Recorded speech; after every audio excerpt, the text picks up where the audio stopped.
Okay, we are going to be talking about semi-private training and ultimately a couple different concepts. For this video, we're going to be focusing on the pre-session considerations.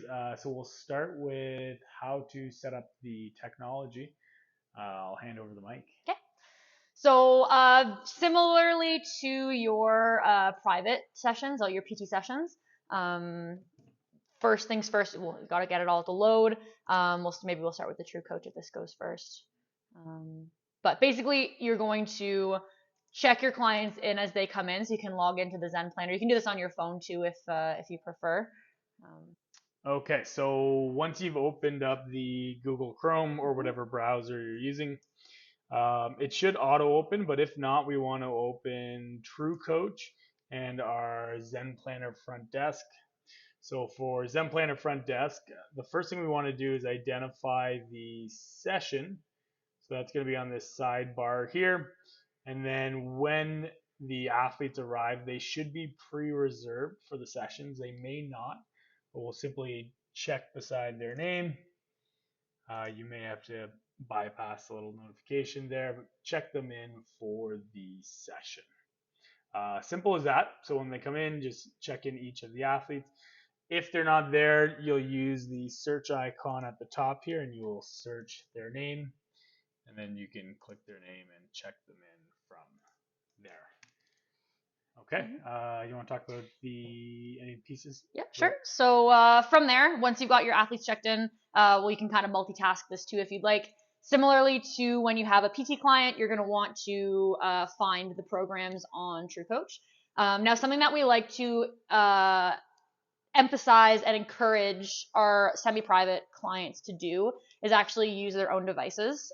So we, especially like kind of during the like initial consultation, we like them to, if possible, download the app on their phones so that they have access to their program. It makes our lives a little bit easier as coaches, especially if you've got like 4 people, like a full group, and they kind of disperse all around the room instead of having like a bunch of programs up on the screen, like in a split screen, if they can like bring it with them. So that's just handy if they can. Some of your clients won't, whether like their phone, aren't so, uh, Phone confident illiterate. using their phone. Yeah, so we have a couple of clients like that. So if that's the case, that's totally fine, and we can throw their program up on the screen. So just as an example here, I'll grab Rebecca's. Rebecca is one of our semi-private clients. Let's say that today was Thursday. I would just open her up. I'd throw it up on the big screen here. If this was like the active day, then you'd be able to like edit the results and whatnot. But that just helps them kind of have access to the screen. You can let them know too that they have. I wonder if I edit this, I can mess around. They should have access. It'll look like this. They should have access to the demo videos. They can always just click the little video icon. And this goes for the athletes on the phone as well. They always have access to the demo videos if they just need a quick refresher on kind of what they're supposed to be doing, because you could be coaching up to 4 athletes at once. It's just handy if they're used to using the technology. So hopefully there's like good description here, and they kind of know what's going on.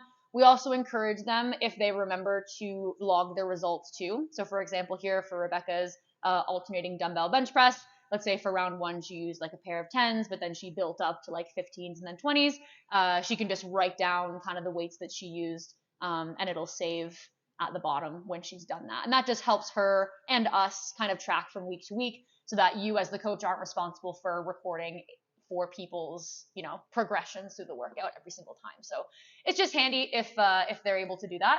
If you were to example have 2 people that need the screen, you could always throw it up in a split screen, and have 2 screens up, 2 different people's worth. If the gym is fairly empty, you can also use the big screen at the front. You can throw someone's program on there. We generally try to encourage people to like spread out a little bit so that they have lots of space to move.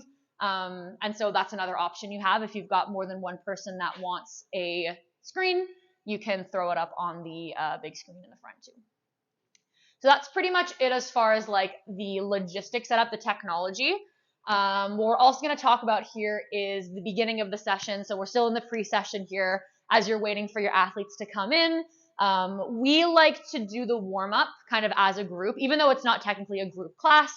We still like to do the warm-up as a group, just to kind of bring everybody together in the beginning, encourage some chit chat. The people that have been in the group together for a while, they're like pretty good friends too, so they might want to chat and just kind of warm up for the day together. So for example, something that I'll do for the 7 a.m. group is we start over in this corner and I put a bunch of yoga mats down. We just have them up in the corner there because as people filter in, we kind of gather on the yoga mats and we chat, and then we'll eventually get into our warm up. Another way you could go about it, I do it for some other groups, is I'll always have them start on like the rowers or on the bikes to get them moving to start. So when I'm waiting for them to come in, I'll pull down, if I'm expecting 4 people, I'll pull down 4 rowers or I'll pull 4 bikes out. I might throw some yoga mats down as well, just so that we can get into warm up all together. And generally we'll warm up together for like 10 to 15 minutes, usually closer to 15 minutes for the beginning of the session. And then once warm up is finished, then we kind of split off and go about our day. Now, it can be tough to do a group warm up like that because in PT, some people might have certain injuries. Their programs might be more specialized. Maybe Sarah is going to be front squatting today, but Rebecca is like testing her bench press. And so there's some different considerations you might need in warm up.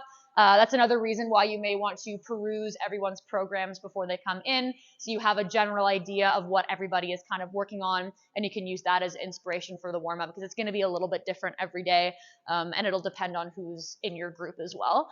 But usually we'll do like some kind of little cardio warm-up, couple minutes on the bike to the rowers, and then several stretches or dynamic stretches or activations on the floor. But that's like social times. That's when we like to chat, we like to hang out a little bit. What else? Once warm up is finished though, that's kind of the extent of staging the room though. We want to create a pretty clear difference between semi-private training and personal training. Personal training, it's more expensive and you're kind of like their personal assistant. You're going to set up their benches and you're going to bring them their dumbbells. You're going to set up their cable machine. You're going to bring their boxes over. But for semi-private, again, because you can be in charge of up to 4 athletes at once, and something that we go over in the onboarding process as well, is that they are meant to be a little more autonomous. So warm up is like all together, but then after warm up is done, they're pretty much on their own from there as far as setting up and grabbing their gear. So they need to be in charge of grabbing their bench and putting their yoga mat where they want it and any weights they want. They're recording their own results. So that becomes kind of their responsibility. You can always assist if they have questions. You're of course there to help them.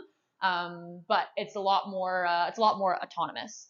Now the last thing I want to chat about quickly is the difference between open gym and semi-private sessions. So for example, at 7 a.m., we have a pretty popular semi-private group, and we also have open gym going on at the same time.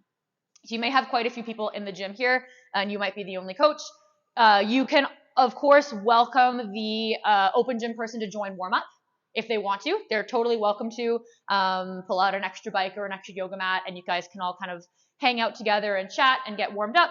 And then once they're finished that, they kind of go off on their own and do their own thing. Sometimes though, maybe your open gym person is not so interested in like being part of semi-private, and that's totally fine too. They can just kind of do their own thing. Maybe they just want to get in like a quick lift and then head out. That's totally fine. They can do their own thing too. So welcome them in, of course. Ask them if they want to join warm up. But it is, again, it's not the same as semi-private, so they're very much on their own after warm up is done. I think that's pretty much it. Sam, any points? No. Maybe the one last thing I would add on to the warm up consideration is kind of as Emily was talking about, it is a challenge to really try and address everybody's warm up needs. As a general rule of thumb, on most days we want to just incorporate more of a full body warm up. So considering how am I warming up the posterior chain, how am I warming up the anterior chain, so pushing patterns, pulling patterns are all primed. So you're not going to do it perfectly. That's just kind of the nature of a semi-private setting. But if we can do upper, lower, anterior, posterior chain, we're going to kind of hit most of the major muscle groups on that warm-up sequence. And then, yeah, pairing in some sort of cardio component to it is another bonus to add in. So, but yeah, I think that's great.